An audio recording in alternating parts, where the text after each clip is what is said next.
Welcome to the latest edition of the Mom's Playbook podcast. My name is Heather James, and as always, I'm joined by my pod partner, Jasmine Zor. In each episode, created by sports moms for sports moms, we dive into the intricacies of raising a student athlete, from managing practice schedules and travel arrangements to insider tips on recruiting, all while balancing our careers. We know each sport has its unique challenges, and we aim to explore and understand them all. Along the way, we share stories, enjoy some laughter, because, as moms, we understand the chaos, but wouldn't want to be anywhere else. Let's jump in.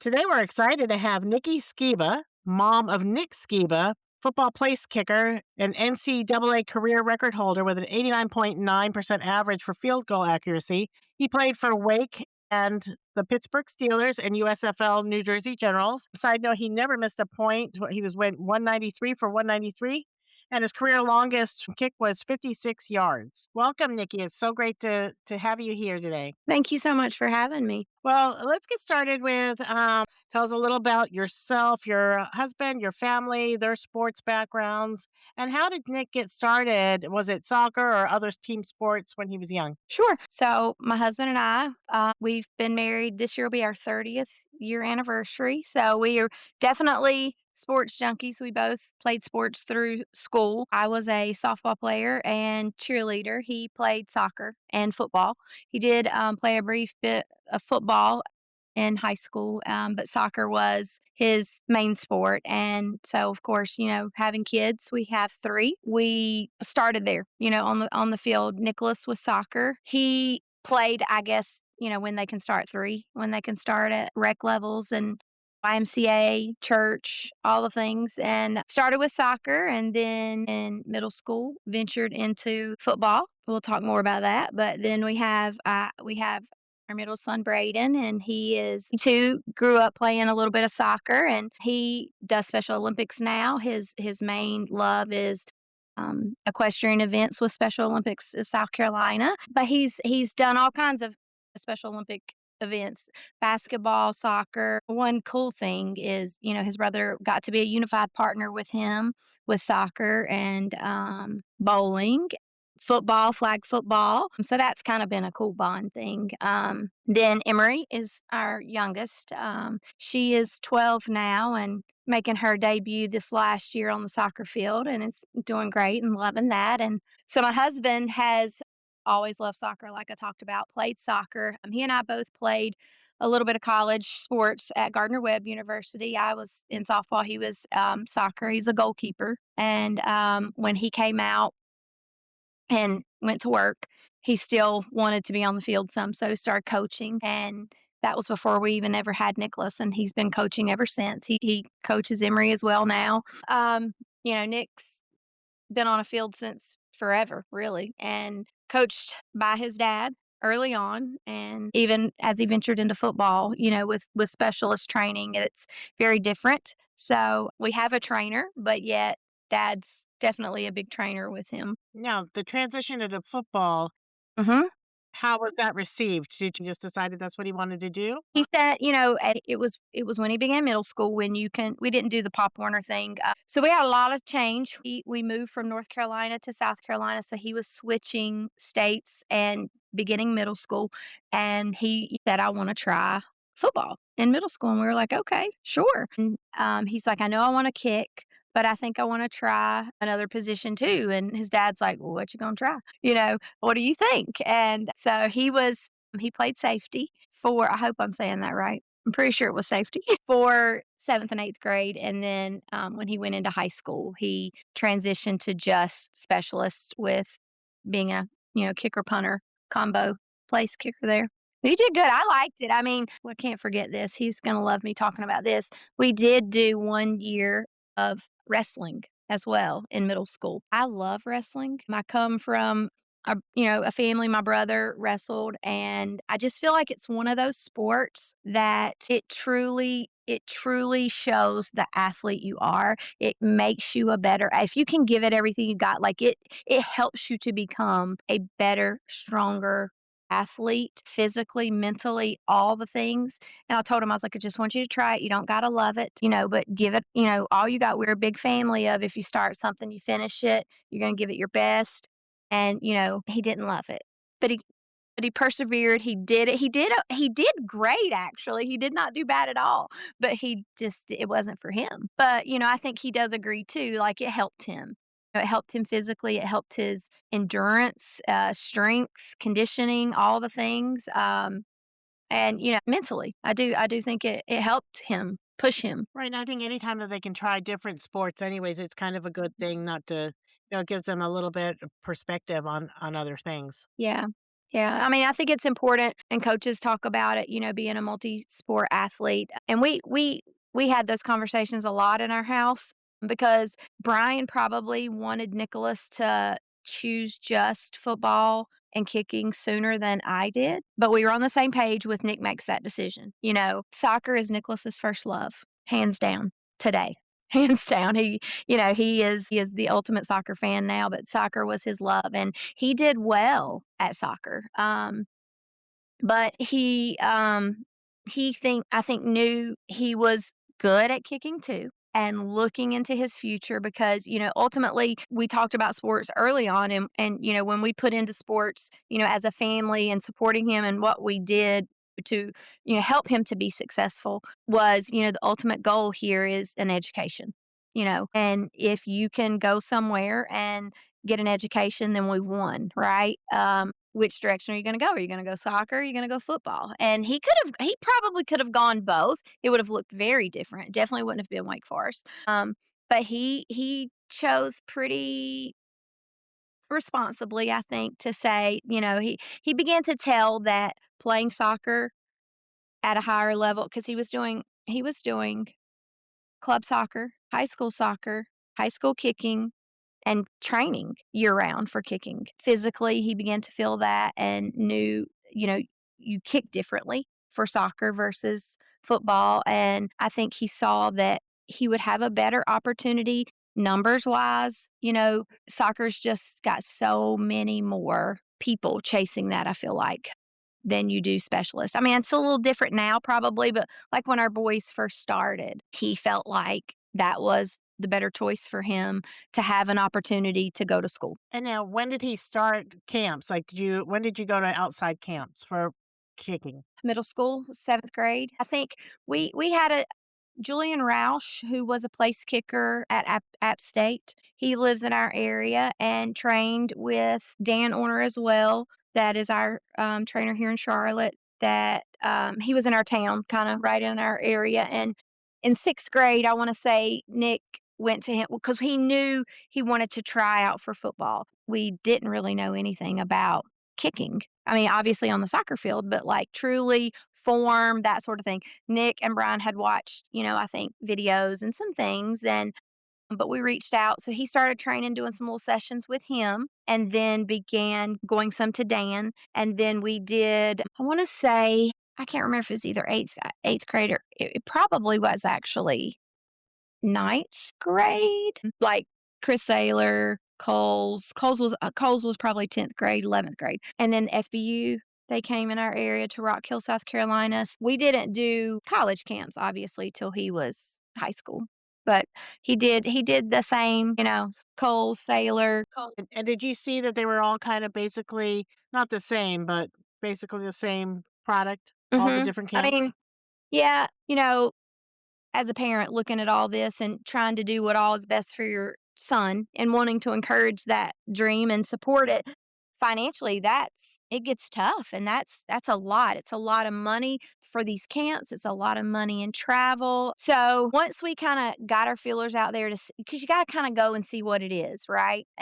But once we did realize, okay, this is what this is. And you gotta play the game a little bit and be there. You gotta be seen. But we focused more on that one-on-one training with Dan Orner. We were seen. He was, he was present, but we didn't chase that all over the place. So you didn't chase the ranking game. We went a few times to get there, but we didn't chase it to stay at the top, if that makes sense. Makes sense. He did Chris Saylor's probably a few more times than Cole's just because of proximity. Saylor would come to Charlotte, and for cost and travel and all the things, I mean, that was our better option to get there and get a better ranking, and he did. He did well. He wasn't number 1, but he was in usually the top 3 or 4. Jamie Cole, I think he was seen with Jamie Cole two of his camps, maybe 3. Again, did well there. Definitely in his like top, I think 5. Don't hold me to my husband is the number cruncher. He's got all that. But again, did well to be seen and present and establish, his stats with them, but definitely wanted to focus that more training and time with Dan Orner. And we begin to see too that on the college level of more of a personal experience with coaches, Dan had that here. That's where we chose to. And Dan did showcase. Not he would we didn't. He doesn't do rankings. He used to do that, I think, a long time ago, but he does not. He does not do that now. But he does do camps, and they had as they entered into high school, what they called a bomb squad camp, and it was kind of like their little elite camp of certain guys that were at certain levels, and to be chosen to be part of that was a good thing. And that's something still to this day that Nicholas gets to help with and do. So did you guys put more emphasis on college camps, getting in Mhm. front of college Mhm. camps, performing Mhm. well, Mhm. now waiting on the rankings to Mhm. draw attention? You went and Right. found the attention at like a focus. Did you guys focus on certain colleges? We focused. I had Mhm. a spreadsheet of who needed a long snapper. Yep. Is that kind of what you guys did, or how did you Yep. handle the recruiting It side? it's a family affair, right? You all know that, and we all had our roles, and like I said, my husband is the numbers cruncher, and so we sit and we have a conversation of what do you want to do? Obviously, once we talked to him and he decided, okay, I'm his junior year of high school, he skipped soccer and totally focused in on football because we knew that was kind of that year too, of where you've got to really put yourself out there and hope to get that opportunity. Where do you want to go? Like if you had your picks, and I've heard other moms talk about this, like you want to have that great football environment. You want that big football, yes, but as a mom, it's our job to also bring up and talk about those other things. It isn't all about football when we're talking about education and your child, your son and what I feel like will fit them best as well. You want them to, be in a place that is going to want them and need them as their, athlete, but then on the school side of things, what's going to be best for my sons? And as a mom, I wouldn't be Nick's mom if I didn't talk about, I struggled with distance and I truly did not want him to be extremely far away. I remember us going to Alabama for kicking. He got called. Some of these camps overlap, for a purpose, I think, to make you choose. And we missed the Alabama camp, but they graciously invited him back to come and kick privately, and I can remember traveling there and changing time zones and thinking driving, and I'm going, "Oh my god, if I had to get to him," I'm a nurse, so I'm always thinking of things if, what if? And so I was like, "Far," but it's Alabama football, right? Like, I mean, gotta go, you gotta see, and granted, if that's where the Lord placed him, that's where we would have distance was, kind of a thing for me, but, we let him decide, "What do you think?" And he definitely like ACC schools. SEC wise, closer this side, South Carolina was a big one, but we focused on what was realistic. Where would you want to go? Then we looked at that. My husband started crunching the numbers, looking at the rosters. He looked at every roster, him and Nick. Who is looking from these schools that you're listing? Who is looking? I mean, I remember from the beginning making a list of what all colleges have football teams. Number one, number two. This is early on. Every college that has a football team. Then crunching that down to within this many hours, and so on and so on. But we focused on proximity of the schools that he liked, who was looking, did they have, 4 specialists, 3 people, like, thing about Nick was he wanted an opportunity for sure, but he wanted to play, and he wanted to go to a school that he had an opportunity to play. He didn't want to go and not be able to see the field. So we looked at that and we tried not to waste our time on these big names and these big programs that truly didn't have a need for him. And I think that is a piece of advice I hope everybody hears is don't chase that. Look at all of that. Look at what's going to be best, not just for them as a football team looking for your kid, but looking at, what's a good place for your kid as well. It's crazy how much alike we were in that Mhm. situation. Mhm. It's just I had the craziest notebook, still have it, Mhm. and we just eliminated. If a 2000 my son was a 2018, so if a 2017 committed to a school on full scholarship, that school Crossed off. immediately was marked out because we knew there would be no scholarship available. Mhm. So, I followed everything just to see who was gonna give an opportunity that we were looking for. Same. And narrowing it down, it's very different with specialists too. You can have 5 quarterbacks on scholarship at Alabama, but there's gonna be 1 kicker, 1 punter, and 1 long snapper, and that's it. That's it. And that's even changing with NIL. So, I think that's great. You have what you just said is a very good blueprint for moms to think about on all sports. If you wanna play, you gotta know who's there, where your fits into that roster. If not, if you don't pay attention to those details, you might set yourself up for something that you're not looking for. Mhm. There was a really good quote right now out from Dabo Sweeney that I'm gonna read it because it fits what you just said, and it talks about school, like, what we're Mm. setting our kids up for, and he basically said, "We're gonna have a bunch of screwed up 30-year-olds that have no degrees, that have spent NIL money all over the place, and can't play football anymore, and don't have a connection anywhere." I think that I know for my son and I know for Jasmine's, like, they're very connected to that university Mhm. and the relationships that were made there. My son went back to coach there because he loves so much. Jasmine, I think I could be wrong on this, but I think Jacob has a little more connection to one school than another school, Yeah. and that's important. Like, they need to have that connection. They need to have those degrees because not everybody's gonna go pro, we know. It's No, hard. that too. Nikki, when he went to high school, did he go to the local public high school? And what kind of football program did they have a lot of people coming in to look at the players there, or where were they with football? I'm glad you asked that question because I hadn't even thought about talking about that, but that's actually it's cool. So, South Carolina football is big. Coming into our town of Clover, we were an outsider though because we were transplants. We weren't from here. Our town is really big in Pop Warner and football. Like these kids are playing football. I don't even know how young they start, but it's crazy. And I mean, they're on that field their whole lives. Well, that wasn't my kid. So he had something to prove, unfortunately, even coming into middle school and high school. And they were typically an overall good football team. But the years he was coming in, there was some coaching changes, I think maybe twice before he got to high school, and definitely not any support when it come to specialists, in high school. So JV football, and then through his 7th grade year, he pretty much just led his little specialist, did his thing, did his own little practice. When they blew the whistle to call him out there, he did that, but there was nothing else.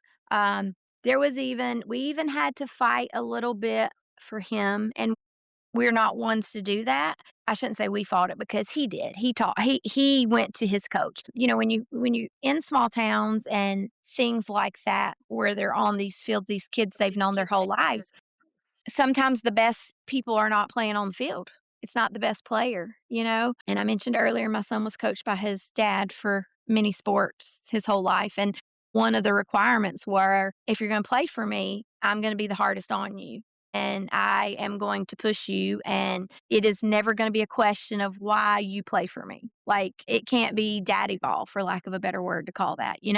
So when we came down here and Nicholas focused on, I guess this would be his JV year, solely just the specialist. There was a lot of, well, we're going to let you kick the field goals, but then we're going to let this person kick the extra point, and then we're going to let this person maybe punt. Not because they were the better ones. And so Nick, sat down and talked to this coach. The high school coach at the time was kind of letting the little special teams guy who we loved, but he was letting them all kind of take turns, if you will. And Nick said, "Look, I want to do this as, a college athlete. Like I want to pursue this to be a college player. And I can't do that not winning these jobs and not having the statistics in high school and all the things, like I don't want to share. I want to win the job. If I don't win the job, I understand because we've always taught him, best player on the field. And if you don't win it, it's not yours.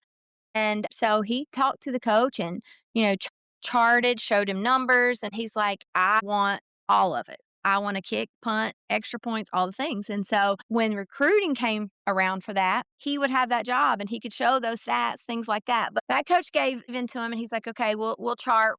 If you win the job's yours. And so that of course happened. And then going into that senior year, we got a new coach, another coach. So, who was Coach Brian Lane, whom we love and adore. And that was the first, I feel like, coach that he had that saw his potential as a specialist. And he was also the first coach that I feel like Clover had that brought in recruitment, brought in recruiters and put out his players. And that changed Nick's senior year. And we were so grateful, so grateful. Did he get his Wake offer late as a senior or as a rising senior? When did that come? Rising senior. It was June of the summer before his senior year. And, I heard y'all talking about Blacksburg and Virginia Tech and all the things. Yeah, I think. Yeah. So, that summer it was road tripping. It was camp to camp to camp to camp to camp. I mean, and, we hauled everybody. It was wonderful, but it was hard.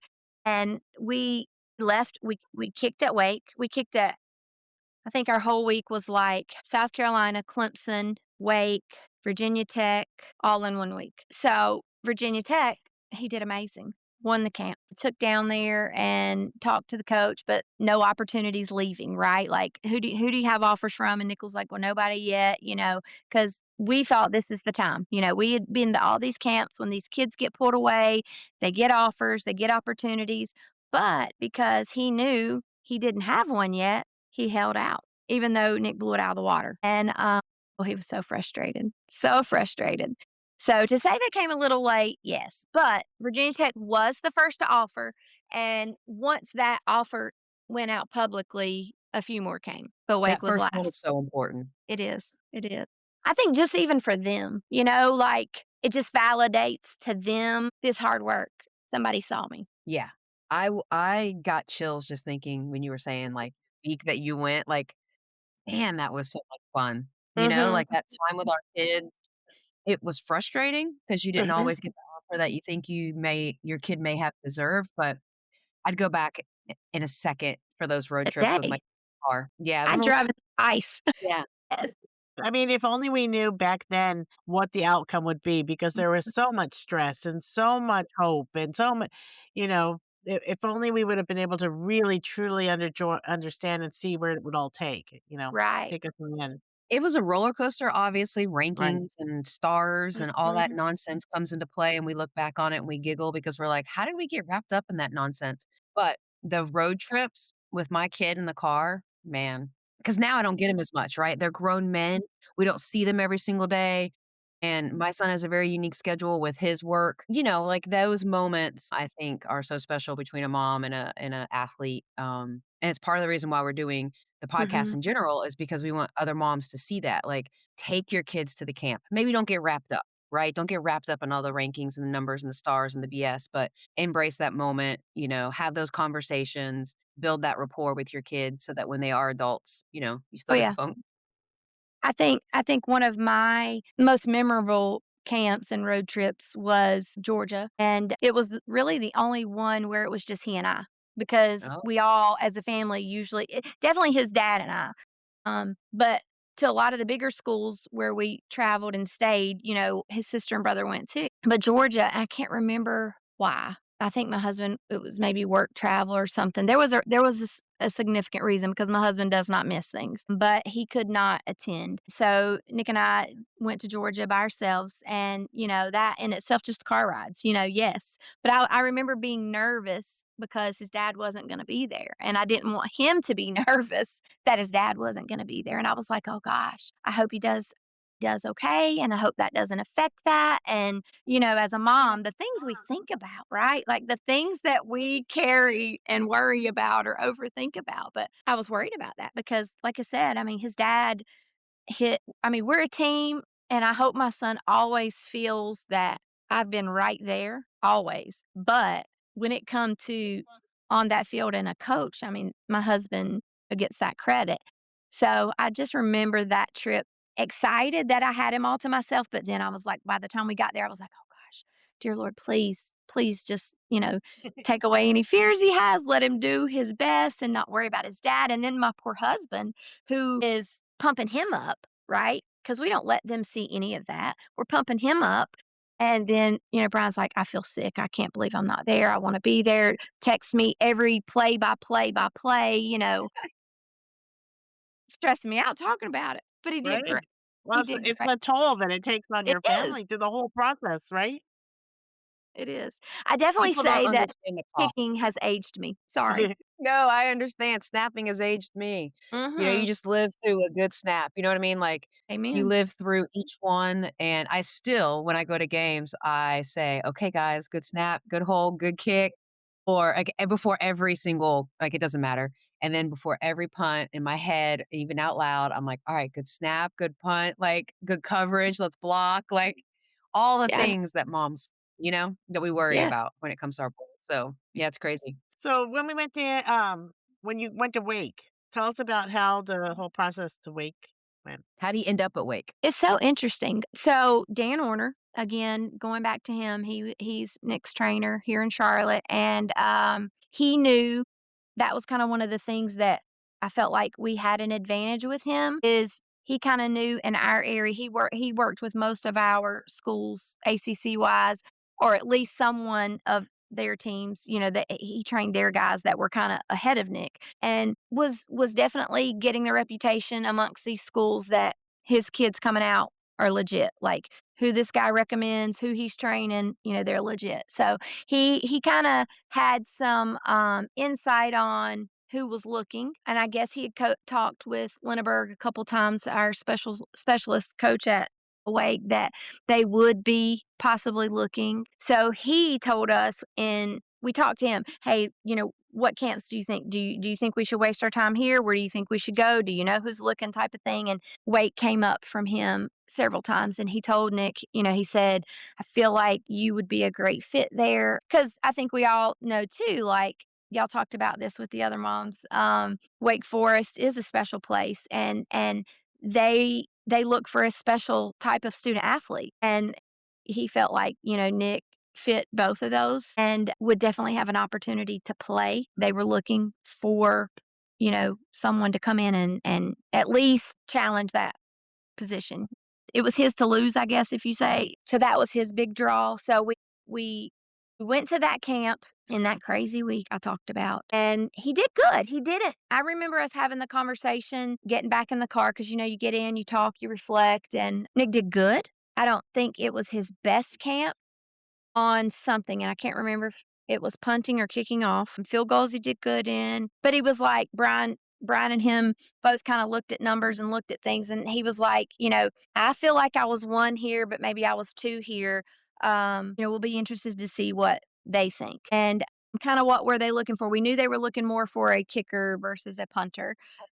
When we talked back to Dan kind of said that, I think they had you at like 3. You weren't 1 or 2. And Dan was asking them, why they thought that. And he asked a question to them who they had number 1. And I can't remember who that was. And certainly I would never say that, but I really can't even remember.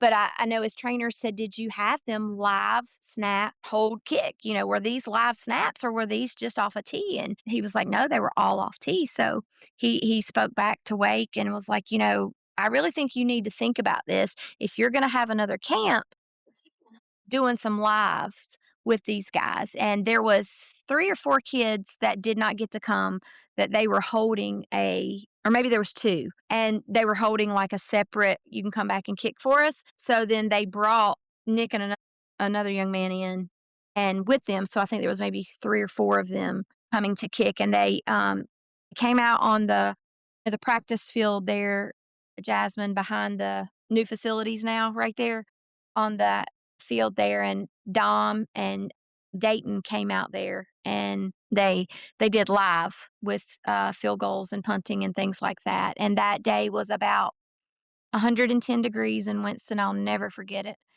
Sweltering. But he did great. After we left that day, again, didn't know anything, but we knew going in that you got to leave it all on the field here, bud. And he knew that, and he did well. And after that visit, they did reach back out to us. I think it was a day or so. It was a little bit. It was interesting because we were like, come on, tell us. We had been to so many camps where these kids knew leaving the field, like they had an opportunity. So they made us sweat it out a little bit. So he chose Wake because it was the package for him, the full Well, package for him.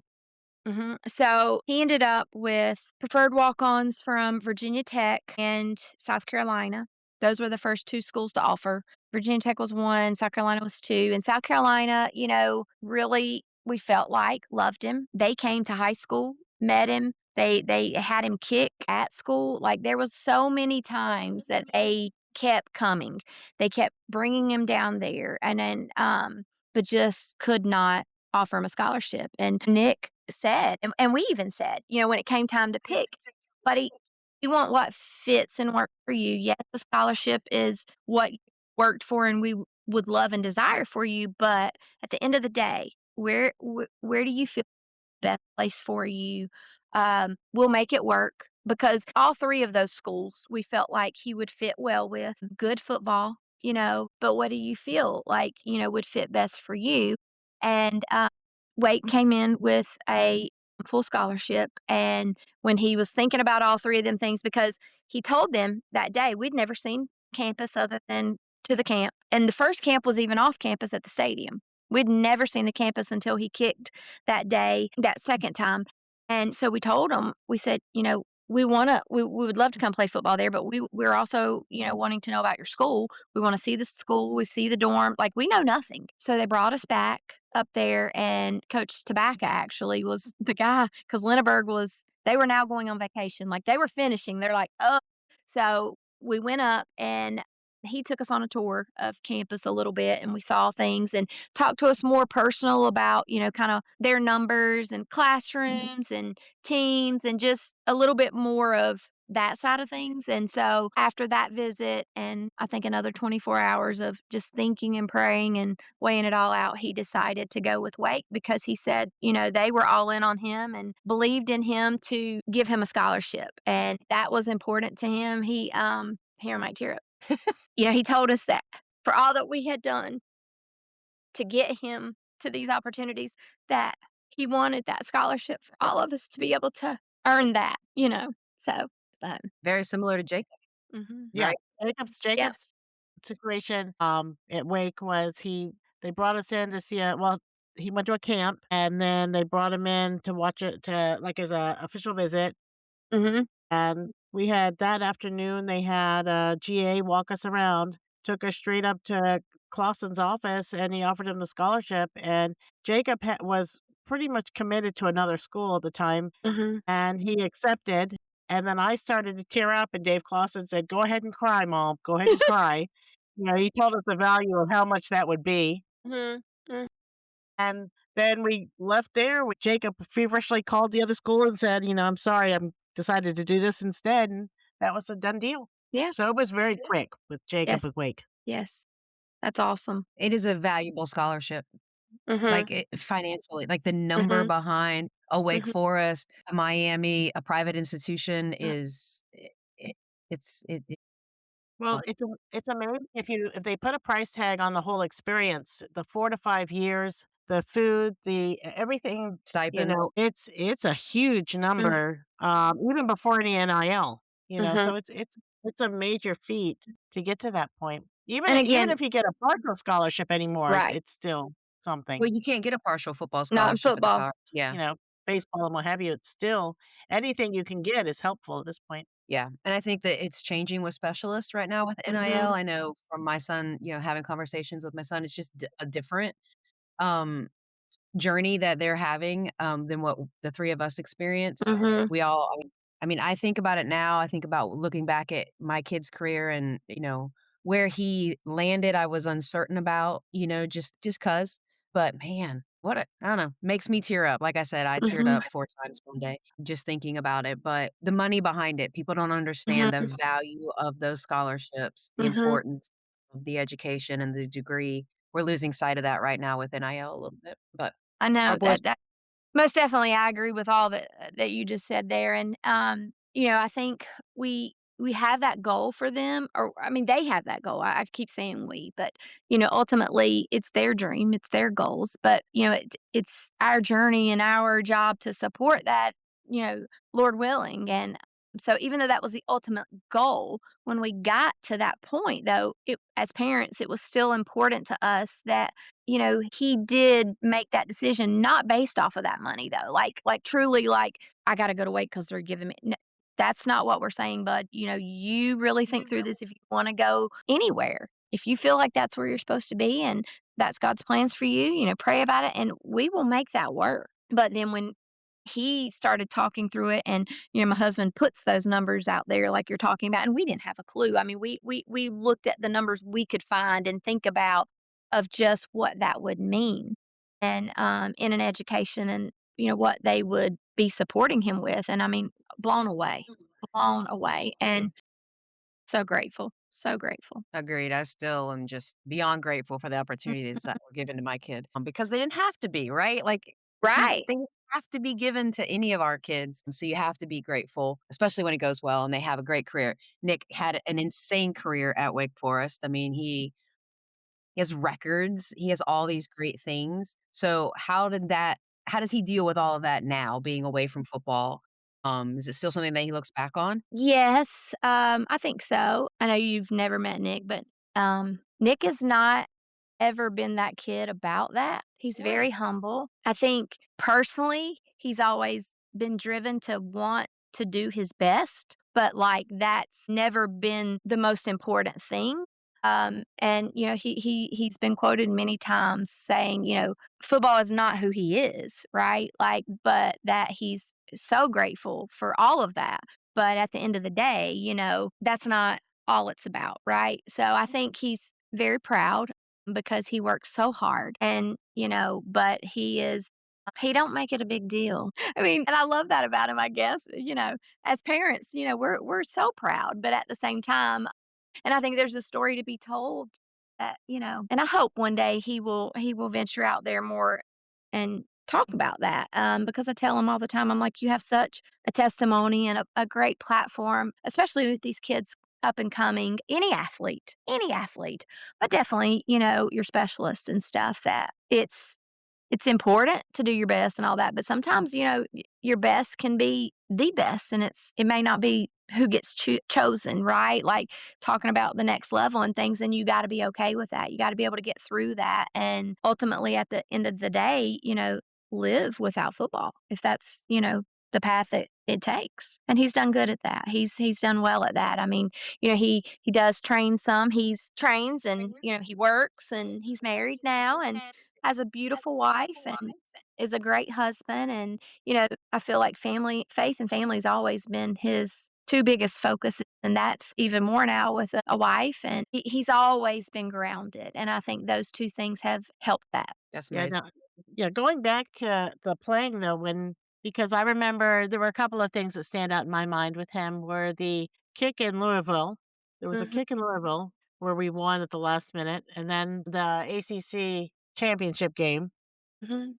That was exciting. So there were so many highs, and then Mhm. there were some peaks. There were some peaks and there's some valleys, I guess you could say. So how did he in the playing days? How did he handle that? So, couple things I definitely wanted to hope to get to share is because I think, us moms, we know there's always probably more of those things than there are the highs, right? Like we see all the other sides of getting them there and what they go through. And definitely, when they're getting to play that sport on TV, TV only sees short bits of it sometimes. And Lord, sometimes they see too much. But, he came out of school, got this opportunity, got to Wake, and I haven't touched on that story, right? Like Do you know that story, Jasmine, of how he got there? Like, so I'll go fast, but looking back, it's probably the best. My husband calls this ripping off the Band-Aid for his mom.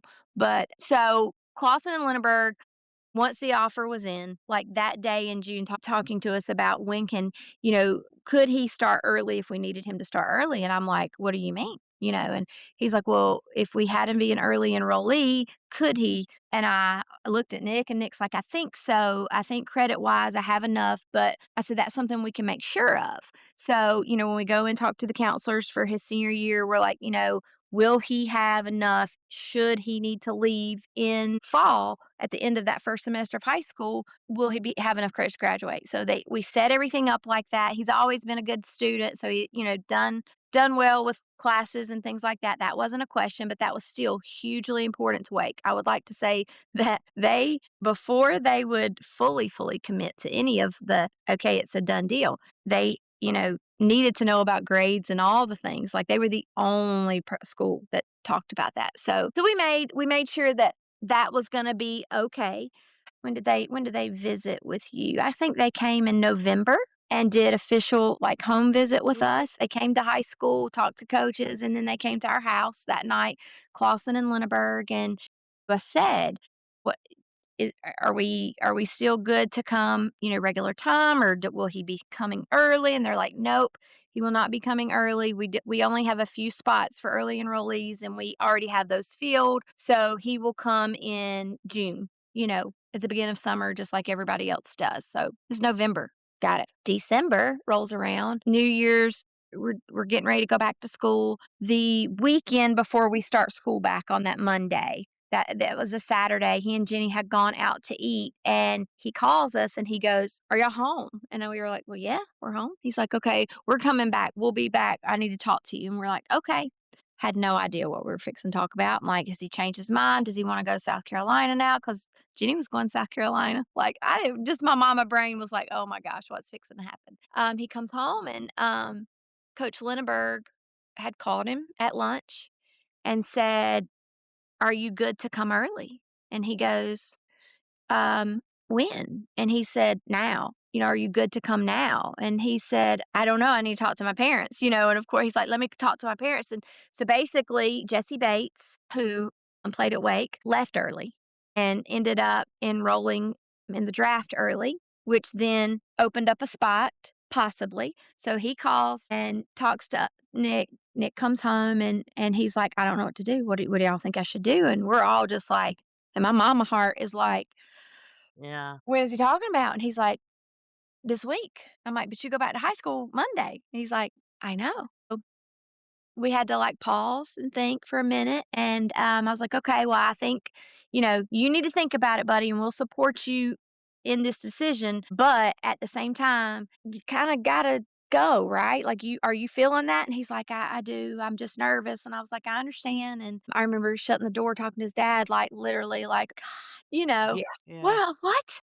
But so they, Lindbergh called and talked to us, and so many things you don't think about, guys. Like he said, we've got to open up this spot that Jesse had. So we've got to like get him released. And then I guess the NCAA has to give us another, like say that that's a roster spot, has to be approved that somebody can come in early for it. And then we have to get Nick cleared with NCAA that he's ready to come. We also have to have his transcripts and make sure that eligibility wise he can come, all the things. And we're going to work on that. Hopefully it'll take us maybe 24 to 48 hours. So we did Oh my that. gosh. So He didn't even have enough Nick time to went buy seats. Nick went to high school Monday, and I was like, "Nick, you don't really got to go back." He's like, "No, I got to go back." He still went to high school that whole week. But I think that Thursday we found out officially, it's a go. And then it's like, where's he gonna live? Yeah. Well, where's Right? he And gonna all the live? things. We don't know. I said, "No, no, no, no, no, no, no, I cannot. I'm not doing that. Like, I got to know." And, players live with players. Like, they put you with all these, other athletes. We don't know. We'll put him in general dorm. No, no. I said, "No, sir, I can't do that." I said, "Listen, I have kept quiet and been a good mom, but listen, I cannot pull this kid out of high school and literally bring him to you next week with all these unknowns. Because they were basically like, we'll figure it out when he gets here, kind of thing. Like, we'll have a place for him. I mean, he's a tough kid, but like, I just could not do that. And so I said, Nick, what are your thoughts about that? And he's like, no, I mean, I would rather be with a teammate, even if I don't know him. Everybody else is met there, like they know who all, your roommates and all the things before you even go. So Lindbergh called me back and was like, what if we do a private room? And I said, okay. And he's like, he'll have to pay for it because that your stipend or what, like that's extra, if you will. I was like, well, we don't care. Whatever. He said for this first semester, he'll have to pay for his room. Would that be okay?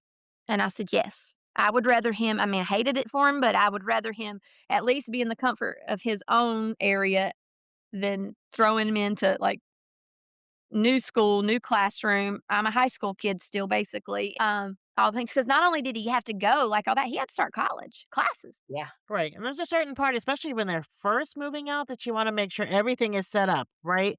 They have all their things put away, everything, they're good to go. They know what they have to do. So that's the last thing that they have to worry about. All they have to focus on is football. Ma'am, If, it's they January know now, the first of nothing January. else. There's no dorm stuff. You know how at back to school, got back to college time? Like, we can't even find what we need to send him for a dorm, like, all that. It was so crazy. And he We wasn't just get enrolling in any old university. I mean, that is a top Mhm, academic mhm, university. mhm. How did he graduate? How did he graduate high school? Or did you guys wait until Good question. So, 2 things. Well, I guess so there was 3 things because I was like, "Where's he gonna live? He has to be able to come back and go to prom, and he has to be able to come back and walk with his class. If we can't commit to these 3 things, then he's not an early enrollee." And they were like, "Absolutely, you got it, you got it. We can do that." Because once they get them, they don't never let them come back. Like, Right. they keep our kid. They own them. they own our kids? They own our kids. So, we got him there, and he was in the Maya Angelou dorm first, and we take 2 truckloads because 'cause I'm like, private room. When I had a college private room, I had, like, a whole regular room. That's not what we got. We get there, we take a truck and a half load back home with us because we get there and it's basically like I don't even think it was 10 by 10. Like, it was like a glorified bigger closet area that the bed could fit in, and there was a Chester drawer, and there was like a closet door and a desk, and that was it. It was crazy, but it worked. I mean, he was good. He was good. Was he scared to be alone? No, no, no, no. He was good with all that. I think the first weekend he was there, they had a wake alert and a situation on campus and like a lockdown, if you will. There's so many. It's comical looking back now, but that was the only time I think he was nervous because it was legit. There was an off campus situation and someone had come onto campus. My husband and I, not really, I fell asleep, but my husband said, I'm gonna stay up. He stayed up with him on the phone pretty much through the night and just said, keep your phone on, mattress on the floor, beds pushed up against everything, dressers pushed up against the door, and, you know, just made sure he was safe. Yeah, That's that was the only terrifying time for probably he was someone. nervous. Yeah, Yeah. So he graduated early, but he technically didn't graduate until normal time. right. He just So graduate. qualified to go normal. Mhm, mhm. Yes, he got to go back in, April, I think, for prom, and then back the next day to Wake, and, graduated in May, and I remember we got home probably about 10 or 11 o'clock that night from graduation, and by 5 a.m., we were headed back on the highway. I was taking him back so that he was there for an 8 o'clock class the next day because they graduated on a Thursday night or Wednesday or Thursday night, and he had class the next day. So Wow. That is tough for a mom. Like, just I don't know that I would have wanted my son ripped away that quickly. So good job handling that. That's tough. thank you. I don't recommend it. I wouldn't recommend it either. There Recommend it. are, though, we've learned this from other moms. There's something to be said about going early in Yes. case you do need to transfer or something that gives you that little buffer time frame so you could potentially graduate on time or do what you need to do. Yeah. Well, and looking back to, when you can pause and reflect and truly kind of see how it all turned out, you know what I mean? Like when you really think about, wow, we're grateful he got to go early. That first spring for him this kid who's done great. I mean, he did great in school. He's done great at all these camps. He's done great. He's earned this scholarship. Now, mind you, I mean, he's worked his tail off, but he came to camp and that spring was the hardest. He'll say that was probably one of the hardest times of his life at that age.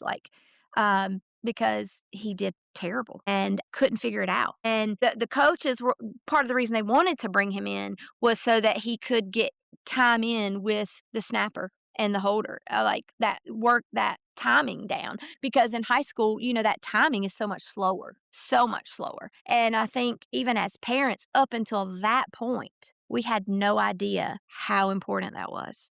And if he had not gone early, he probably would not have won that job. That's a good thought. Mhm. It's rare for kickers, snappers to go early too. I know. They don't make a lot of those spots available for them. So that's forward thinking on their coach's part, Mhm.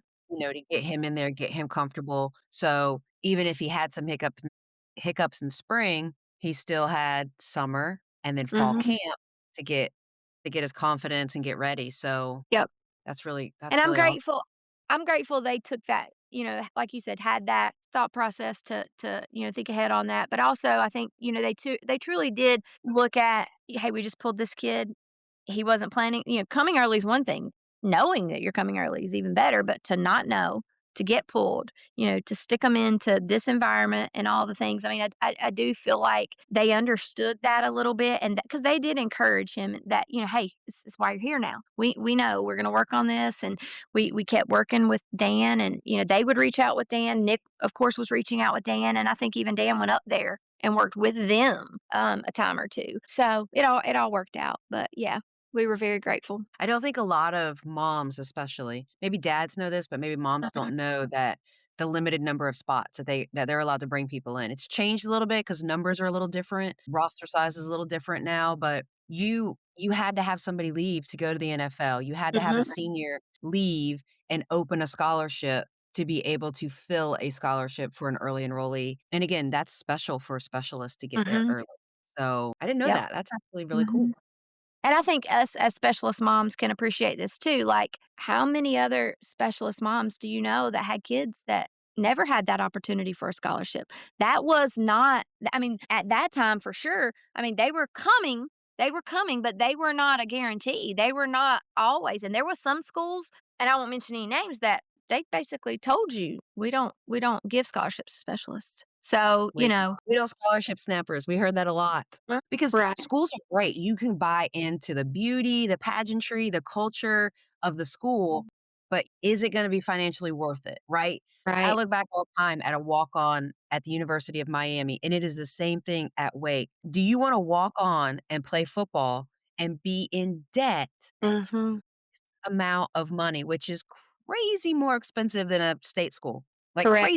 crazy amount of money. You really wanna do that just for the opportunity to put on a certain logo on Saturdays. And you can buy into cultures. I mean, we went to some really great schools without the money and being out of state and paying for everything that you have to pay for. Um, Man, you gotta step back, Jasmine, just like you said. You gotta step back and look at the big picture.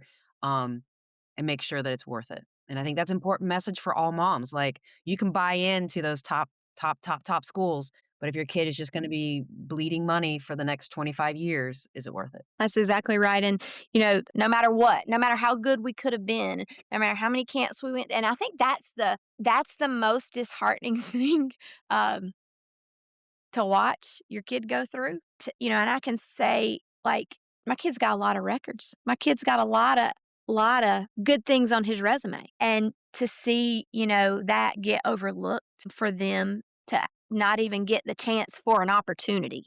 You know what I mean? Like, it's one thing if we mess up the opportunity, right? But like if they can't even get the opportunity, I just think that's it's disheartening. And to see the kids, like, I know my son had a really tight group of snappers in his class from all over the country from going to the national camps and stuff, and when you see them side by side at camp, and Mhm. then you see one kid get an offer and then another kid, and you're just like, "What is the difference Mhm. in athlete A and athlete B, where athlete A is getting offer, offer, offer, offer, but athlete B who has all of the tangibles that they're looking for, maybe just comes from a smaller high school and a less football state, and they're not getting anything. And there's still a couple kids, and I'm just like, "Man." And then there's a couple kids that got all these offers. Where are they not? Where did they go? Because, things happen. But the opportunity, I agree with you, was tough for me as a mom when you would go somewhere and you would think all the things are in place and then nothing would happen. It was hard. It's very hard, and, we've never been the parents to think I like to hope and think that we're a humble family, which is where I hope my child has learned some of that. You work hard, you do your best, but you never act or think that you're better than somebody in any way, but at the same time, in this type of thing, you look at numbers, you gotta look at performance, you gotta look at these things, and, it just didn't make sense sometimes. It just did not make sense, and, with these specialists too, I think and thank God, like, these guys are buds, they're friends, like, I love the camaraderie that they developed from these camps and, these lifelong friendships that they'll have from this sport, and even more specialists, but yeah, that's hard. It's hard to watch your kid and a friend, and when it's a friend that's getting walked off and not your son, and that bittersweetness of, your son's so happy for their friend, like, but your mama heart's just like, but That I is think they so handle it better. I actually think they handle it better than we do, I probably. think so. Yeah. Yeah. 100% my son would look back and be like, "My mom was a little crazy, I was normal." And looking like, I mean, we've sat here for the last few years looking at, at the professional level, and that's a whole another level of how you get your opportunities. But like I said, to have all of these, the career you've had, the records you have, and, the type of the work ethic, all the things, to not even get opportunities. And then to see some just you're like, "It doesn't make sense." Like, make it make sense. That's where I that's think where that's where I think it truly shows how strong he is. He's that mental toughness that I think made him the athlete he is. It's helped carry him post football, which is good. That I mean, and going back to like he's always said, football is something I love, football is something I play, but football is not me. It doesn't define me and who I am as a man. I think that's important. that's very healthy. Mhm. Very, very healthy attitude to have. Because a lot don't have it, especially if No. they try for the next level and they're not successful at the next level. It doesn't often have to do with them Mm, as much as it has to do with just one decision that one correct. coach makes, and it Correct. just might not be your day, for whatever reason. We've seen that with friends that were Mhm. kickers that moved on Mhm. and did not get a real opportunity at the next level. Mhm. They got an opportunity, but it wasn't like a real opportunity. There was salary cap here or, other kicker contract here or whatever, and it works out, how it works out. So what was your experience, Nikki? Just if you can briefly, like, what was Nick's experience with the NFL? I Close. mean, he loved it. He loved it, and he is so grateful for the time. We all are. He was given an opportunity to come in at camp with the Steelers, and he did preseason with them and did great. Loved it. We knew going in that they had an established kicker, but we were hopeful that maybe practice squad, because. At that level, and this is where your mind shifts a little bit. I mean, obviously, he wanted to be a player, like he wanted to be the player. But we're like, it's kind of different from college, buddy. If you can just make the practice squad, what a lot of politics, a lot of things, right? Like, and you just get yourself in there, and even dealing with like agents and things, and they're very blunt with you. A lot don't like to represent specialists, like, and they're very blunt with you on if you're not here and this, you're not going to get in, type of thing. So we just worked hard through that, tried to make the best of the opportunities that he was given and, hope and prayed for the best there. He, at the end of preseason, got sent home, which we expected, but was hopeful that his preseason would basically prove who he was as a kicker and that shifts move, they shift, things change within organizations constantly, week to week. So we were hopeful that, hey, this will lead to something else, right? Gets you out there, gets you seen. Didn't have a ton of opportunities. Kicking did what he did great, right? Like what he was given to do, he did. He got called back. It's kind of like how he got called to college. Literally on a Friday, got woke up by Coach Tomlin, and one of the other guys was the Steelers, and said, "Where you at?" And he's like, "Home." He's like, "Well, because Nick had left, I guess, in August or early September. Maybe it's September. I can't remember." And this was October 29th or 30th, maybe.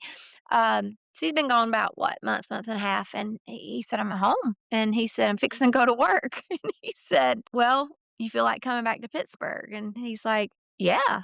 He's like, "All right, well, we need you. Boswell's hurt. And we play in Philadelphia Sunday. So we're going to get you on a flight here this afternoon." It's like 10 o'clock, I don't know, 9 o'clock, 10 o'clock. And he flew out at 1 o'clock and went to Pittsburgh, kicked in Pittsburgh for him, and then flew to Philly and played in Philly that Sunday and did good, did great, loved it. I mean, that was crazy. And then, of course, family, what do we do? Okay, let's go. Book our flights, because we didn't know, but we always have been. We're going, right? You never know how long you got, and it just goes by so fast. I think we definitely felt that in college. So we knew this opportunity could be short lived and we weren't going to miss it. So that was fun. He was hopeful to get to stay another week, but they brought somebody else in the next week. Or maybe they had to buy the next week and then for the next game, though. I can't remember. But those are the hardships that you're just like, why? But I don't think people understand that either. The I mean, and NFL again, is so business. mm-hmm.